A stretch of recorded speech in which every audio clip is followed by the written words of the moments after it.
The year is 1054. Imagine that you're walking home after a long day of work. It's very dark, no streetlights, no cell phones, and then you happen to look up, and when you do, you see an incredibly bright flash of light. And seemingly out of nowhere appears this bright light. In fact, it was so bright it would have been visible during the day. The people of the Northern Song Dynasty would have considered this a profoundly significant astronomical event. In fact, it proclaimed that an abundantly enlightened one was ruler. So even though the people didn't know what this was, it didn't matter. It affected their lives in a significant way. Well, fast forward 1,000 years, and we now know this was just a supernova event. A star exhausts its fuel, it collapses, and then it explodes. And what remains of this particular supernova is called the Crab Nebula. We are living in extraordinary times, a modern renaissance of space exploration where discovery is nearly commonplace. We have a new discovery almost every week. So my question to you is this discovery still affecting our lives in a significant way? Well, while you think about this question, I'm going to talk a little bit about what we see in the sky today, or will in the near future. We have a fleet of observatories in space. This fleet includes the great Hubble and Webb telescopes. In this one Webb image, you can see around 45,000 galaxies. Some of them were the first ever formed. We have telescopes like the Chandra X-ray Observatory that are extremely special because they can see light that we can't directly see with our eyes, like X-rays.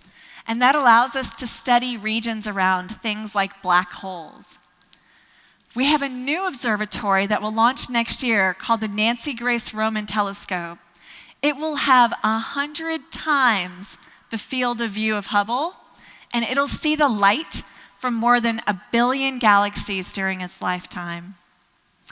Other observatories in the making, called the Habitable Worlds Observatory, will study atmospheres of planets around other stars to search for signs of life. And other telescopes already flying, like Kepler, TESS, Webb, they've already discovered more than 6,000 planets around other stars.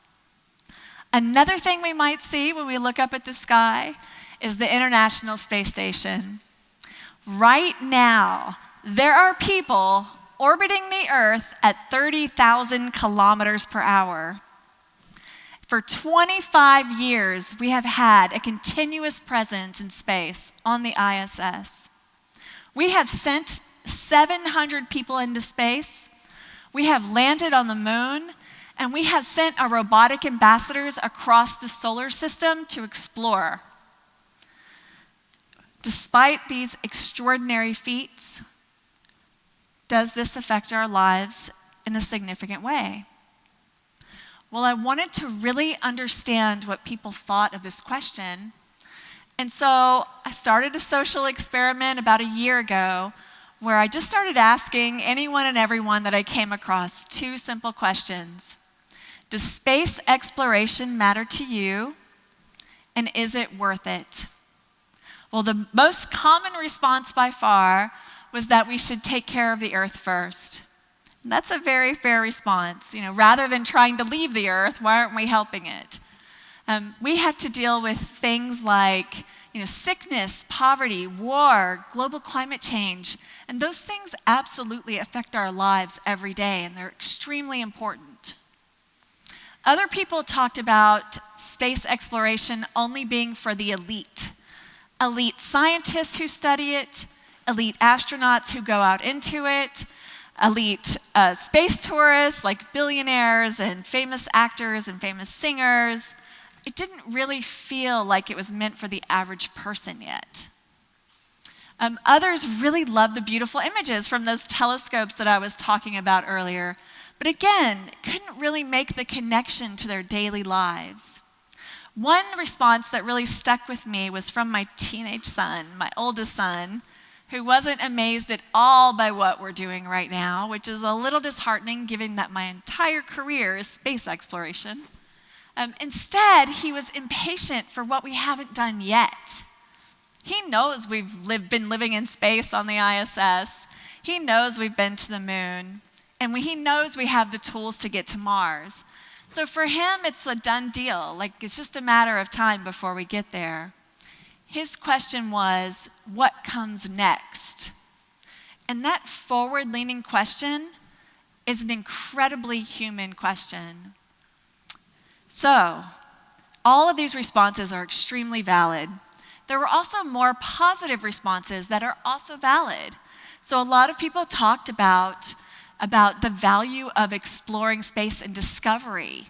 Every time we explore the universe, we get answers to questions we didn't even know to ask.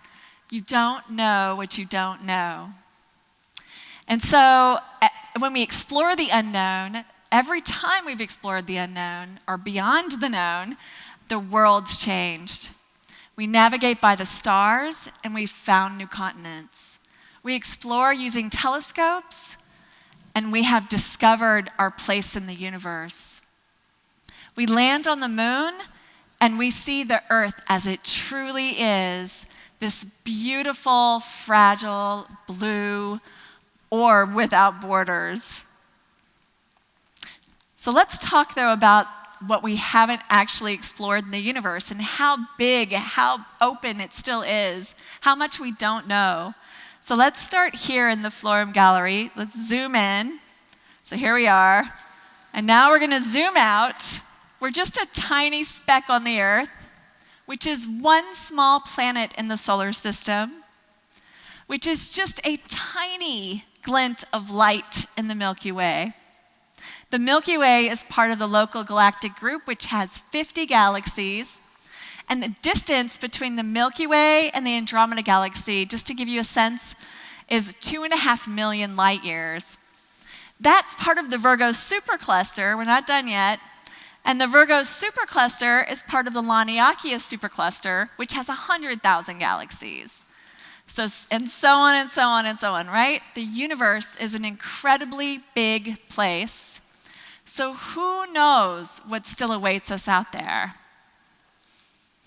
Others had a more practical response about survival. As resources are limited on Earth and we keep growing in population, expanding our home to include space and other planets in our solar system may be part of the answer, part of the solution in the future.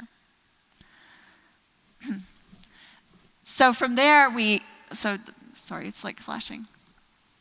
But others at the same time talked about the value, and these are people who actually work in the space industry, including an astronaut, and they talked about the value of solving really hard problems related to the extreme environments of space, and how those hard problems force you to rethink what's possible. And this is just the kind of thinking that drove people like Wernher von Braun and his team to develop and reimagine rocketry that ultimately ended up resulting in an accomplishment, one of our greatest accomplishments of all time, which is landing humans on the moon. But not every response was practical. In fact, one of my favorite responses was, the most powerful response was about inspiration and how exploration helps us expand our sense of who we are. So we can do something now that the people of 1054 couldn't even imagine doing. We can hear the Crab Nebula. We do this by converting data to sound through something we call a sonification.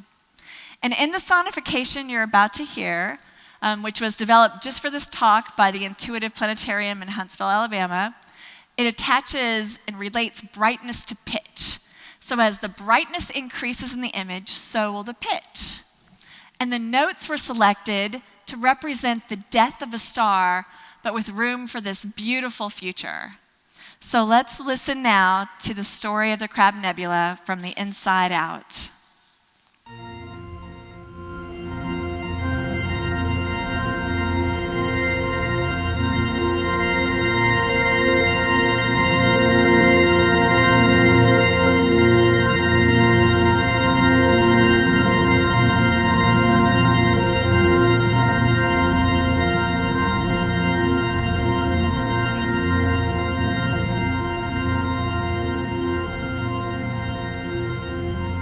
So even 1,000 years later, this object still inspires us.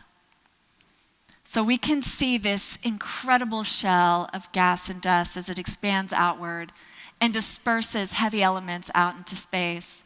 And these are the same elements that we're made of. You can also see that there's a pulsar at the center of this nebula. It's a neutron star with these jets coming out and this ring of gas around it, and it's spinning incredibly rapidly.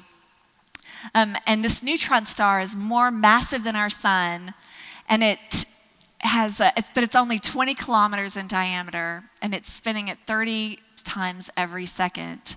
So we can see it, we can now hear it, and we can also touch it. So this is a 3D printed version of the Crab pulsar at the center that my husband made right before we came here. So we can now explore the universe in so many different ways. It's just a new time for everyone. So, have you made up your mind? Is the universe worth exploring? Well, there's one more piece of information that I want to give you, and that's the monetary cost, which is also important. So the cost for NASA, just to give you an idea, is 0.5% of the entire U.S. budget. So 0.5% of the U.S. budget, which is somewhere around less than $100 per adult in the U.S., which is far less than what we spend on bottled water, soda, and even coffee. So what do you say? Should we buy the universe a cup? Maybe even two? Well, I hope you think about this a little bit more even after you leave. And I'd like to ask you all to do one more thing for me. And that's when you go out on a day that's not cloudy, unlike today, before you get out your cell phones and before you get into your cars, just look up, even if it's just for a few seconds. I can't promise you're going to see a supernova, but I will promise that you're going to see something that's vast, something that's ancient, something that we're inherently and inextricably part of, and something that we've just begun to understand. Thanks. Oh, okay.